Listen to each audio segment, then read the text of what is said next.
Negative side of social media is that's what we see. Yeah. And when we're out in the public, you don't know whether someone's what side of the aisle they're on per se. I think it's the social media piece where you're behind the computer and you can say whatever you want to, and then it just snowballs from there. Mm-hmm. I think we get to go to Mayor School AIM, which is a group that we are a part of, but you don't even know the mayor sitting next to you what party he is. Right. And they're sharing information with me. I'm sharing information with them. We're trying to move our communities together, or moving our communities together positively by sharing information with each other. Well, I don't know what party they are. They don't know what party I am, and it really doesn't matter. It doesn't really matter, right? But I think the social media piece is where you see it. You don't see people yelling at each other in the grocery store, right? Yeah. It's just the social media piece that's the noise.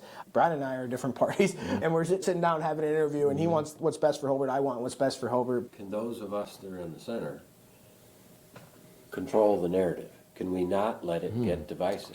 Do we have enough self-control that we're going to say, no, that's not the storyline? I think part of that is I think the people, the silent majority has the ability to control the narrative. I think the people in the middle are silent for a reason, that you don't want to get categorized in either camp. And you don't want to get attacked. You don't want to get attacked. I think out in the real world, when there's a car broken down on the side of the road and someone pulls over to help, they don't get out of the car and say, hey, which party are you and who are you voting for? I think from a local perspective, I would agree that people generally work together. They find common ground. That's what we did when I was mayor. If Josh and I disagreed on something leading up to a meeting, we would talk through it. Yeah. And we would, like, where do we have common ground here?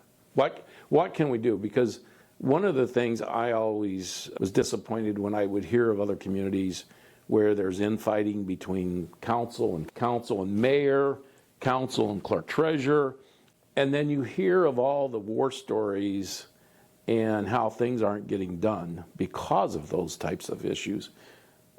One thing in Hobart, we've always stressed that, you know what, we may not agree on everything, but where can we move legislation forward?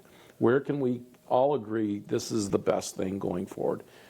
I think the biggest problem right now, where you're talking about centrist, the federal election coming up is not allowing people to be that. They're making them choose sides. And it's really frustrating because you have two older candidates that are extreme spectrums. Yeah. Whether it's the issues with the border, Ukraine, Israel, everything, the economy, the cost of interest rates, everything that's now hitting the country, you have two extremes trying to throw bombs at each other. Yeah. And shame on officials that are elected that go to Washington and think that every time they vote, they have to vote along party lines. Yeah. I've always found that very disappointing. I don't think when the two-party system really was established, that the amount of money that was in politics, which I think naturally creates that divide. To the mayor's point, the money's on the extremes. And so the further you can go, the more money that you may get from either side of the party. And so I think that just naturally creates that divide. And yeah, I think there's a lot of people in the middle. I think there's a lot of people that can pull a little from both sides. And I think we weren't there that long ago. Yeah. And I think really now with the emergence of social media, which I think is a great tool, it's also got its negatives, and one of that is the information that's being put out there. And there's a lot of information. I think I'm a pretty in-the-know guy, and I read some of these stuff, so I'm like, is that real? And then I'm trying to research it. And so I could see where an average person who isn't in tune with the political can get tied up in one party or the other, and then you got news channels that are only sharing. Yes. So it's hard to be that central person. It's hard to be in the middle, I think, for some people. And then it's even harder to speak up and try to be that voice of reason. Yeah. There are some people that just, if you like it, he can't. And that kind of stuff is just insane. Yeah, but I think misery loves company, right? I feel like that's kind of like the whole premise of a lot of, you hear someone slip, a public, maybe it's a celebrity, has a slip and fall, and they do something they shouldn't have, and it's shared hundreds of thousands of times, but you don't hear the other side of the story. Maybe they went and got help and went to rehab and came out on the other side. That story's not shared. It's the slip and fall, and so I think that's trying to throw to the mayor, throwing bombs at each other. Look what they did, look what they did. That splits the country in two, and it's... I think sometimes we need to tell people, turn that off. Like, don't read it. Yeah. They're giving it to you because you're reading it. They're giving it to you because that's what you're watching. Yep. They're giving it to you because that's what you're listening to. You're clicking on it. If you stop clicking on it, they're not going to keep providing it. Anyone that's in the business, including me, anyone that's in the business of providing information, entertainment, whatever you want to call it online, they're doing it to get your click. If it's something that's real divisive, just stop clicking on it. Me, I think that's not on the publishers. I understand why negative people put negative stuff out there to get clicks. It's just incumbent upon us to stop clicking. If we really don't want that stuff, just don't shop there. Getting back to city specifics, what are some of the projects that maybe have transitioned that might have began while you're there that are going to keep going under Josh? You jumped into I'll let you something. take this one, and then I'll tell you the repercussions. I'll say the big ones right now, probably absolutely the biggest project is the sanitary. We are running a new line that will cause redundancy in our system that flows to Gary. Prior to this work, there was one line that fed to Gary. And if there was ever a reason that line breached or some reason that it had to be bypassed, it could have been a major travesty in the city. This was a huge... We get to go do some of the cool stuff, like potentially the upgrades at Bricky Bowl, finish the playground, the pickleball courts that you've already alluded to. Stuff that couldn't have been done had the other work not been, the underground work not been done. And I'll thank you for that, and then I'll kick you under the table for all the road construction projects that are coming down the pipe. But it's all a timing thing. It's ripping the Band-Aid off, but we'll figure it out. We'll make it work. And so yeah, it's. I think we've already mentioned it too, having that transition, because if it wasn't me, it could have been a mayor that said, we're going to cut this, we're going to lose the probably $25 million in funding total that we would be getting. And so it's going to be painful, but it is what it works. There's light at the end of the tunnel. Yeah. And having a lake right in the middle of your city, that adds to sometimes the dilemma of navigating the Wisconsin Street Bridge that he's going to be addressing here pretty soon. That's a county project in conjunction with the city. Yeah. You're working with another government entity trying to make sure the timelines, you got utility relocates and things like that sometimes are out of your control, and you're dealing with railroad lines, putting an overpass on Colorado Street that will be a potential for public safety, because many times the trains come to a stop on that road, and there are some homes that you can't get to when the railroad is blocked. So this will now allow access to some degree. So I'll piggyback on that too. So with the lake being in the middle of our community, some communities are like a grid, right? So if Road 1's closed, you could just either go to Road 2, make a right. With the lake being in the middle of that, our city's not a grid like some of our neighboring communities where all the roads run perpendicular and it's all nice and laid out. We're not like that. So when a road's closed, sometimes the detours are lengthy. So with the lake being in the middle of that, it causes you can't drive through the lakes. You talked a little bit about the projects, the fun projects coming up on pickleball and whatnot. Tell me a little bit more about those. Yeah, so right now we're looking to acquire some land south of the pool that we can create our pool. We have a pool, and then we have a destination playground, which I will tell you, get a lot of kudos for that. And the mayor does, because there's people there. There's 150 people there. If it's over 50 degrees, there's about 100 kids playing on that. So it's But really... I'll give the council credit. Josh was a big supporter. Knowing that I wanted to do that, he was behind me 100%. It was nice having the council and the Board of Works, everybody coming together saying, hey, this destination playground is something that, and it didn't come from the general fund. It was funds through the ARP funds. And so it was really a win for everybody. So We're focusing on the Route 30 corridor, not exclusively, but we realize there's a huge tax base on the Route 30 corridor, and making sure that the Route 30 corridor stays viable with the pressure on retail, and there's some vacant malls around the country, and we want to make sure that we don't get in a position that our mall is vacant. I buy into the broken window theory. It just invites a lot of crime and a lot of other things that we don't want, which puts a lot of pressure on our services and takes away from some of the other stuff that we want to do with the downtown area, Bricky Bowl. So right now we're focusing on trying to stabilize the environment on the Route 30 corridor, which is essential to the growth of our city, and making sure that we're able to continue to provide services for our residents, and also look at creating a downtown environment that's fun, it's energetic. With we have the art theater does a fabulous job in Hobart, bringing people from all over, and we've created like a music vibe to our downtown. Yeah. We have a lot of our businesses doing Thursday night musics or Wednesday nights, and the art theater and the Bricky Bowl, the concerts at the Bricky Bowl, and it's starting to come to life. So if we could just capitalize on that and let it take its own path.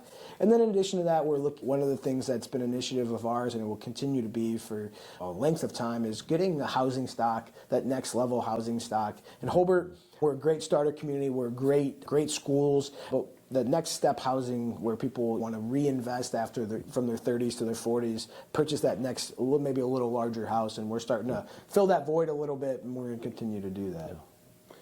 yeah, we were fortunate. Steiner Builders, they are in the process of designing a subdivision over by the hospital, and it's going to be some higher end housing. So that's going to be a good thing. So.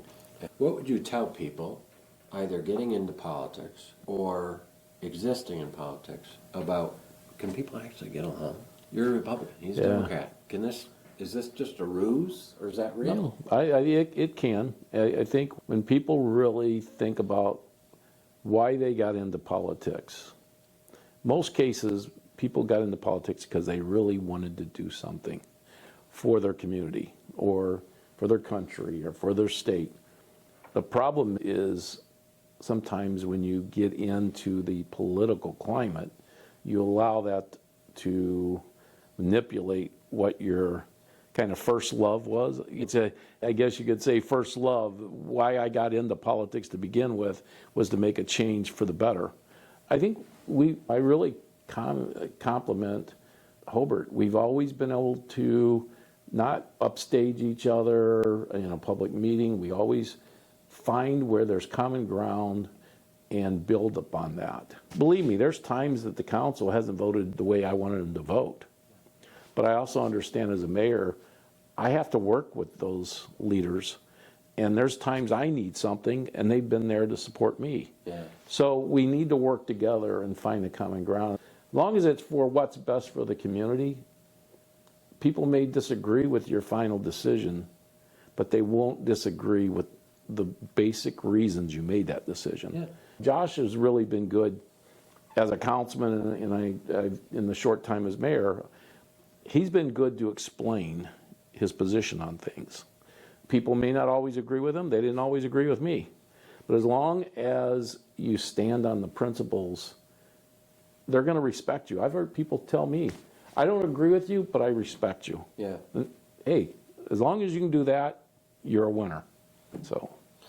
Yeah, I think it's a saying we have in Hobart is we say, on election day, apparently parties matter, but then after that, we got to get to work. That's right. We got to serve the residents. And one of the things that I try to get smarter people around me, and so the best idea is service. And so I think that sometimes people get caught up in the political parties or what letters next to their name. And to answer your question, I think that if you're looking to get into politics, yeah, you can get along. I don't, like I said earlier, I don't know what party you are, Chris. I have no idea, and I don't care. As long as you're looking out best for what our community is, and there might be a different way to get something done, and we'll sit down and have a conversation about it and figure out what that looks like, and hopefully the best idea comes to the top and we move forward. And that's how we've operated as a community. That's how we'll continue to operate as a community, absent of parties. And do I think that is there a belief that some parties have a better way to do things? Sure, of course. But at the end of the day, we can get along and go out and have a dinner together or grab breakfast together or sit down for an interview together. Right.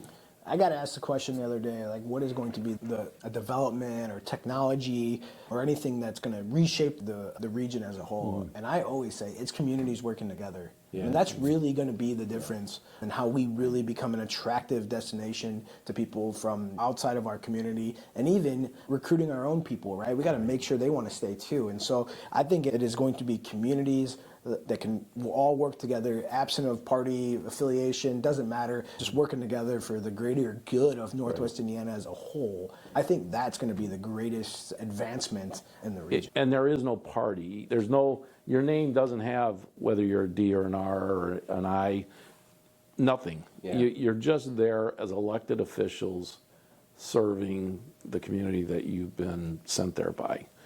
But then coming together to work as one voice for development in the region. And that's impressive. And to see people come together, that's very impressive. It sounds like this happens a lot more than maybe what the news says. Yeah. Happens a lot. Yeah, It happens a lot. it does. It does. Anything you want to close with about the mentor relationship? Anything you want to give some advice to this young pup and slap him upside the head one more time while you got a chance? I commend him. I've been very impressed with him, not just as a councilman, but in the short time he's been mayor. He's on the right track. He's making some good decisions. I always tell him, hey, I'm a phone call away. I'm always there for you. I really take a lot of pride in this transition. A lot of times when a mayor's leaving and another mayor's coming in, sometimes you don't have that open line of communication. There is just a separation in the sand. It's yours. Yeah, it's like, I'm mad you're yeah, there. yeah. We'll never talk about it. And this is totally opposite of that. He knows he can call me. Sometimes I'll call him for something, and we converse each other. We've almost become like brothers, honestly. We have a good rapport for each other, and we want to see each other be successful. And I really feel like good days are ahead for the city of Hobart. And I think he made a comment earlier, and I really think that's the key to all elected officials. Surround yourself with good people. If you surround yourself with good people and you're willing to take input, you're going to be successful. And that's what I was fortunate. I had good people around me, and I knew that they were making good decisions. If it was something that the mayor needed to make the decision or to be a part of that decision making, they always knew my door was open for them. But I really believe that if you surround yourself with good people, you're going to be a successful mayor or other leader. So. Anything you want to wrap up? Any digs you want to give? Can I give his phone number when the traffic calls start coming in? No, honestly, part of making the decision to run for mayor, knowing that I love the community of Hobart, and that's not just that's not something I have to say. It's something I choose to say because I truly do. But knowing that the city was in good hands and it was left in good hands, and knowing that I could, to your point, come in and pick up the torch and go was something that was super attractive to me as a guy with a young family, and knowing that the city was left in good hands. So I appreciate Brian's leadership. I appreciate him the 16 years of putting not only you but your family out in the public eye for 16 years and being vulnerable. That's really what it is. And talking to other leaders, when they leave their job, they can choose not to read Great News Live. They have that option. Residents don't. They're here. And so you become the critic of everybody. And so I applaud Brian for putting it for 16 years and then putting the city in a great position for the next 16 years. Before I close, I will ask you, tell me the variety of names that you've heard the city be pronounced as. Oh, wow. We got Hobart. Yeah. Hobart? Hobart. Yeah. Hobart. Yeah. Hobart. Well, some people really like to accent it. Yeah. Yeah, there's Yeah. Yeah. How many some people less get than it right? We know when you don't get it right, when Yeah. you're not from here. You know?